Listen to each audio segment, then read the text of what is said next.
सांगितलं बाबा मुक्काम दर मुक्काम करत ज्या वेळेला रामेश्वर शास्त्री पोहोचले, मुलीनं फक्त दिशा दाखवली, सांगितलं नाही. तिथं गेल्यानंतर अघटित प्रसंग दिसला रामेश्वर शास्त्रीला. अपवित्र ठिकाणी भगवंताचं पवित्र नामस्मरण चालू होतं. तुकोबार आहे, अपवित्र ठिकाणी भगवंताचं पवित्र नामस्मरण घेत होते. ज्या वेळेला रामेश्वर शास्त्रीने सांगितलं, महाराज तुम्हीच गाता लिहिला ना, अशा अपवित्र ठिकाणी भगवंताचं पवित्र नामस्मरण कसे घेता? काय म्हणावं महाराजांना? माझी माग झाली अनावर वाचा, माझी माग झाली अनावर वाचा, माझी माग झाली अनावर वाचा, माझी माग झाली अनावर वाचा, माझी माग झाली अनावर वाचा, माझी माग झाली अनावर वाचा, माझी माग झाली अनावर वाचा, माझी माग झाली अनावर वाचा. चंद या नामाचा घेतलाचे, चंद या नामाचा घेतलाचे, माझी माग झाली अनावर वाचा, माझी माग झाली अनावर वाचा. चंद या नामाचा घेतला, चंद या नामाचा घेतलाचे, माझी माग झाली अनावर वाचा, माझी माग झाली अनावर वाचा. पहिलेच रागिष्ट रामेश्वर शास्त्री पण असे महाराजांचे शब्द ऐकल्याबरोबर तळपायतली आग मस्तकात गेली. म्हणत, महाराज एवढे तुम्हाला माझी मजा झाली अनावर वाचन छंद या नामाचा. कारण हा छंद न्याराच आहे, याला नाम नाही म्हणतायत बरं. हा काय आहे? छंद. यारे नाचू राम नामाची छंद वेगळा, नान वेगळा. नांदात काय जाते? प्रॉपर्टी जातात. इकडे आला छंद की कोणी काही म्हणू मज भान नसे. यती तर म्हातारे म्हातारे जे ज्याचे 80-80 वर्षाची वय झाली ती पावल्या करतात नाही महाराज. याला काय म्हणतात? हरीच्या नामस्मरणाने हरीचे तेज येई अंगी. सांगितलं बाबा एवढं तुमचा सांगितलं, काय करावं शास्त्री? शिंख जांभळी खोकला तिथूच का म्हणत एवढा तुमच्या जिभेला चटका लागला का भगवंताचं नामस्मरण घेण्याचा? मुखामध्ये हात टाकला रामेश्वर शास्त्रीनं, जीभ बाहेर काढली. जीभ बाहेर काढल्यानंतर बोलता येईल, पण महाराज होते ते. तसं नव्हतं की यमो वापस कोणाच्या नाही थोडी जाईल, पण महाराजांचं ज्याचं सदैव वैकुंठ गमन झाले.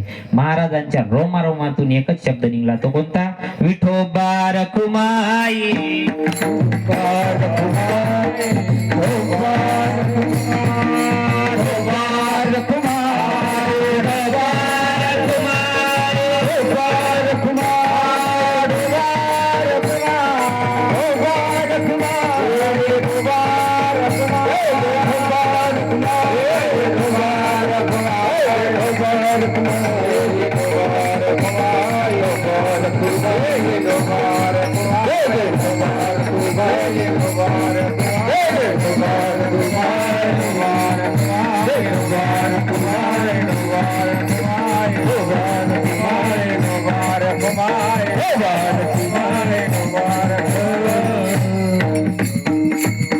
आजवरी होतो संसाराचे हाती, आता ऐसे चित्ती उपजले. तुम्हा शरणांगत व्हावे नारायणा, अंगीकारादिना पुलिया. विसरलो काम याजसाठी धंदा, सकळ गोविंदा माझे तुझे. मग महाराज तुकाराम महाराजला टाइम होता, आम्हाला का टाइम आहे? कारण आपण काम करण्यास सर्वसाधारण ग्रामीण भागातलेच लोक काम कशाने होते मामा? या ना, हे तर दडिता कांडिता भांडता काय बोला, हे मुकच आहे ना. पण आपल्याला हे नाही जमत, दुसरं जमते. मी तो म्हणतो समोरचा माणूस जर भांडायला जर आला तर फक्त तो तिकून शिवी जर देत असेल तर फक्त तुम्ही हरी म्हणा. तो म्हणे याच्यात नाही मजा आलेली आहे. विठ्ठल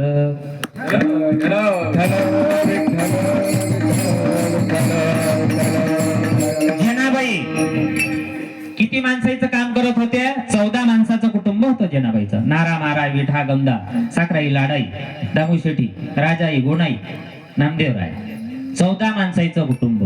एकदा छोटीशी जनाबाई नाही, आपले तर 2 पोटन खिचडीन बोटन तरी म्हणतात चला मलकापूरले चला खामगावले. काय झालं, कंबर दुखून राहिली, काल ते 2 दाखले नाही. असा आहे महिला मंडळचा. पूर्वीच्या ज्या महिला मंडळला कामं होती ते आता आहेत का? नाही ना. पहिले काय होतं,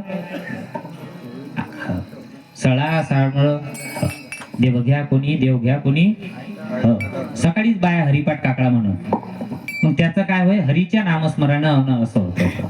जनाबाईचा इतका भक्तीत जनाबाई तल्लीन होत होते की 14 माणसाचं जनाबाई काही काम करेल जनाबाईला माहितच ना पडे.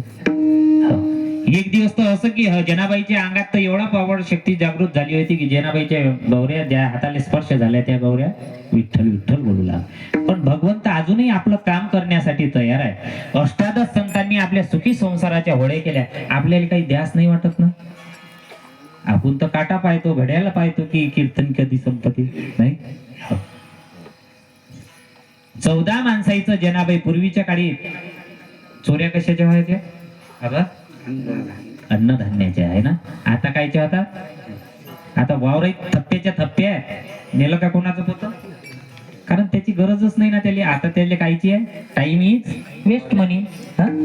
त्याले मी तो म्हणतो बरं झालं तो एम आला असता, तो जर सांगून जर आला असता तर लोकांना ते काही हालून टेबला खालून देवाणघेवाण केली असती. शुक्रिया माना तो सांगून येत नाही. विठ्ठल